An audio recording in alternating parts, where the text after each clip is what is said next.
Generosity lives in the small things. It doesn't need money, an audience, or even acknowledgement. It just needs a few good people. Crown Royal, crown everything. Our generous guy is Dave Hall. Let's bring him in. Our prospect guru over at Canucks Army, Dave Hall, joins us now. Dave, how you doing today? I'm doing great. How you fellas doing? Awesome. We're very happy to have you on. Doing better than I think Jonathan Lekkerimäki and Elias Pettersson. Can you explain to us why they weren't in the lineup today? Because didn't you wake up early to watch this? Did you wake up early and find out that they weren't in the lineup at the Five Nations today? I did. Set the alarm nice and early, had the coffee going, snuggled up. And the worst part about it was that there was actually no audio on the stream. So I didn't even know going in, and there wasn't a lot of text. Like none of the rosters were actually sent out. So, and there happened to be a number 3 on the ice, which is Elias Pettersson's number. So it took me a little bit, but yep, they weren't there. But I don't think you should take anything of it. They got four games in 4 days. So I think they just wanted to rest, and it just happened to be the one day they both have to rest at the same time. They brought 14 forwards and 8 defense. So it was bound to happen. It just sucks that it happened all on the same day. Okay, so I have 2 questions for you. First of all, does this one pronounce it Elias Pettersson? Because we know the first, like the one in the NHL is Elias Pettersson. Is this one Elias Pettersson? Does he pronounce it? No, it's probably Elias. I may have said Elias. It's okay. I've got you. Okay, so what are you expecting to see from these guys at this tournament? I know they didn't play today, but what should Canucks fans be looking forward to at this tournament? Well, for Lekkerimäki, I mean, let's be real. He's second in goals in the SHL as a 19-year-old. So, I mean, I expect him to go in and dominate, to be quite honest. I'm really interested to see where he plays. I know he's got a lot of history with Östlund and Otto Stenberg. So if they play together, even if they don't, but if they play together, I can just see them lighting this tournament up. And like I said, even if they don't play together, I don't see any reason why Lekkerimäki shouldn't be firing at all cylinders on this tournament. So I'm pretty excited to see what he can do. And I'm also really excited for everyone else to see what he can do too, especially against the U20s. So in terms of Elias Pettersson, same sort of thing. He's 19. He's had good success with the team before. So I fully expect him to kind of hop in a top 4 role, probably some power play time, and definitely on the penalty kills. So he's having a nice little year in the Allsvenskan. So I think both of them should be standout players, in my opinion. Dave, there's been a lot of exciting Canucks prospect performances so far. Obviously, Lekkerimäki, Arshdeep Bains, goes on and on, Willander. Yeah. One player that's sort of slipped under the radar just a little bit is Hunter Brzustewicz, who I loved as a value pick in June in Nashville and has been lighting the OHL up, 28 points in 17 games. Is a right shot defenseman at a premium position the Canucks need future help at. How big of a step has he taken so far this year? He's taken a pretty big step. And the funny thing is it's not even that he's taken a big step. I mean, he was a pretty touted prospect last year, and it just so happens that he slipped. So I think you're now finally getting to see what he actually can bring now that he's given the full reins to kind of take over everything on that team. He runs everything, PK, power play, top line minutes. So it's his to take. And I think he's just doing a really good job. I think just in terms, the nice thing is we actually might get to see him in the AHL next year. He has 2 years in in the US. So he's actually considered a 4-year junior player. So we can actually get him in the AHL next year, which is pretty exciting. But so, yeah, he's had a big step, but at the end of the day, like, I think he was always this good. I think he just, for whatever reason, just slipped a bit. Dave, in Tuesday's Blackfish report over at Canucks Army, which you've done an excellent job with, by the way, I just want to make sure everybody knows that you've done an awesome job carrying the torch, passed on by Chris Faber.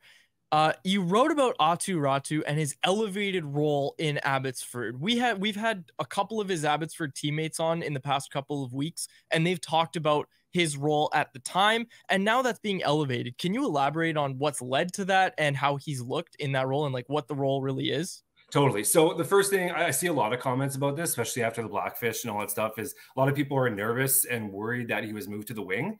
And I get it. We want him as a center. That's nice. But you got to keep in mind that Abbotsford's has a lot of injuries right now. So there was pretty much 2 options. It was either keep him at 3rd line center and move up someone like Ty Glover, who was in the ECHL 2 weeks ago and who's actually looked pretty good. But in terms of a top 6 role, like, it just wasn't in the cards. So they just did the easiest thing, moved him to the wing, and he's actually found a really nice set of chemistry with Sasan and Linus Karlsson. And in the past 2 games, honestly, in my opinion, they've looked probably the best line out of the entire team. Obviously, Archdeep Bains and Sheldon Dries are firing pretty hot right now. But in terms of just team line chemistry, I actually think they looked pretty damn good.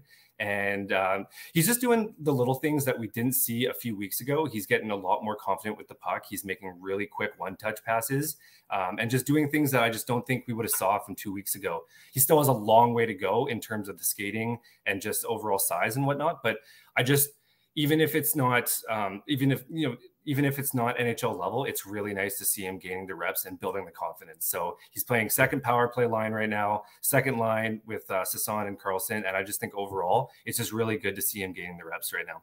I saw you point out on your Twitter that he was beaver tailing for the puck. So that's a good sign for his confidence, right? Like the fact that he's there now, and he really wasn't at that level last year, was he? No. And for me, I think as people get used to me over Faber, one thing that I always am big on is confidence. Like you just can't really stress how big what confidence can do to someone's game. And so even if it's not, we obviously, the Horvat trade, we want him in the NHL right now, all that stuff.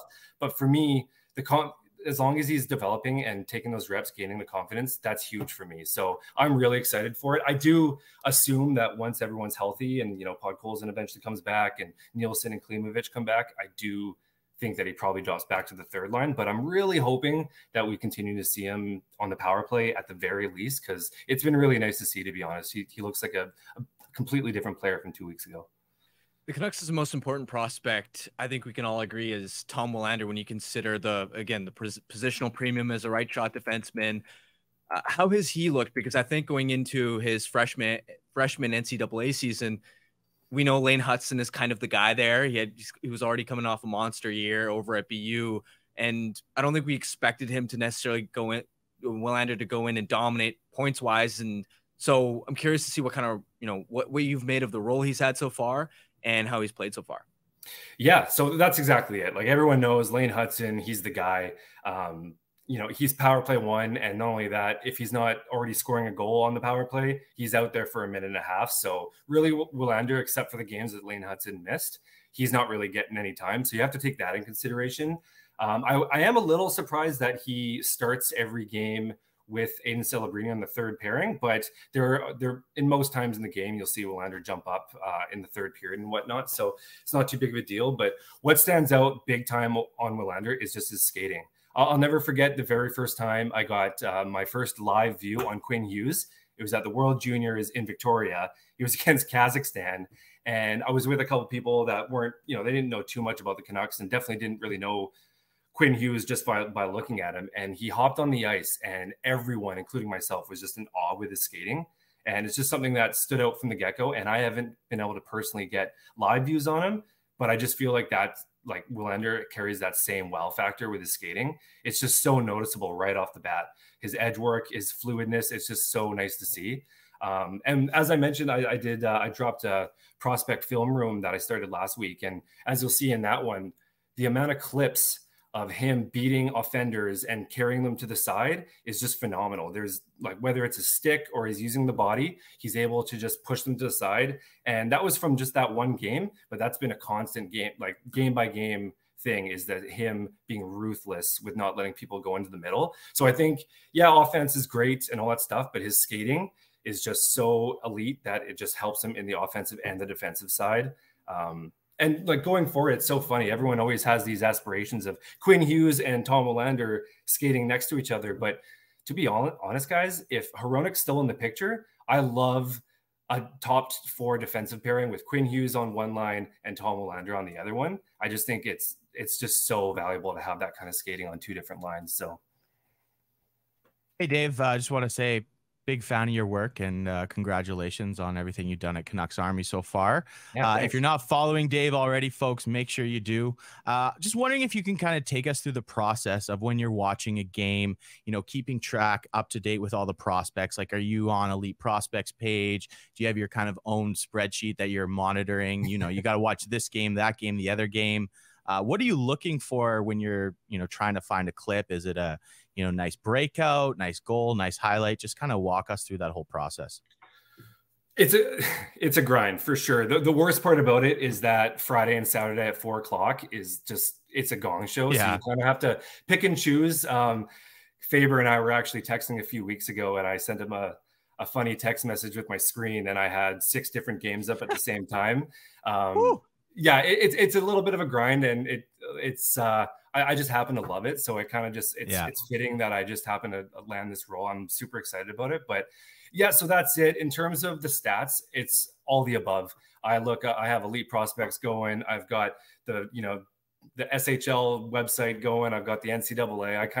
You kind of just have to pick and choose from all of them, because not all the websites are cohesive as well. So there's different stats for different things. Some of them get updated. So I also have my own spreadsheet. So to be honest, it's just a little bit of all the above. And then this early, I definitely tried to make sure that I'm getting as many views on someone like Willander or Brzustewicz as possible. Yeah. And, Damon Gardner, who I'm super excited about. I don't want to say put him in the back burner, but his plays are a little few and far between compared to the other ones. So right now in the early stages, it's definitely just getting comfortable with the high end ones, and then I'll kind of make my way through it as we go. But it definitely sucks. 4 o'clock on a Friday is a bit of a gong show. Dave, you're doing a fantastic job, and everybody who follows you on Twitter and over at Canucks Army knows it. Final question from me, and we'll close it out after this one. Jack Campbell starts tonight in Abbotsford. How many goals does he give up? Oh, jeez. Come on, man. Our Steve Bains is going to get he's got 2 on him for sure. Yes. And I'm going to go Jet Wu. He's going to get his 3rd as well. So I'm going to go 4 goals tonight. 4-3 win. There you have it, folks. 4-3 win for Abbotsford. 4 goals past Jack Campbell. Dave, thank you so much for doing this. No, I really appreciate you having me on, guys. Awesome. Thanks, and that is Dave Hall, who joined us in the middle of the day. Beautiful. You did a great job. That was his first time on the show. I think I got to ask him about it when we chat with him again, but I think that was his first appearance on any podcast, anything like that. So I asked him about that, but he is doing actually a phenomenal job at Canucks Army. And that's the thing. Faber, when he was leaving, he threw the keys to Dave in the sense of we had this spreadsheet going for Blackfish, and you see it in all the Blackfish reports that keeps track of all of the point totals for every Canucks prospect. And I had to convince Faber to bring that back, because I was like, I think this will do well, because it used to happen at Canucks Army. He's like, it's going to be a lot of work. I don't really know. I'm like, dude, we have to do it. And I was like, I'll help you keep track. I didn't end up helping him keep track. He said he could do it himself. And we have this little spreadsheet going, and Dave's taken it, and he has made a seamless transition. It's been great having Dave at Canucks Army. That's awesome. And if it really is his first sort of media appearance, that's really impressive how polished he was, because man, I remember my first one was probably a radio hit with JD Burke on the OG Rinkwide TSN 1040. And I remember it was over the phone. So I practically had my laptop open and I knew what topics they were going to ask me about roughly. I basically had a script ready, and it was probably the most monotonous sort of answers possible, just because I was so nervous and didn't want to mess up live on air. So, I mean, man, if this was Dave's first appearance, he killed it. Absolutely crushed it. Absolutely crushed it.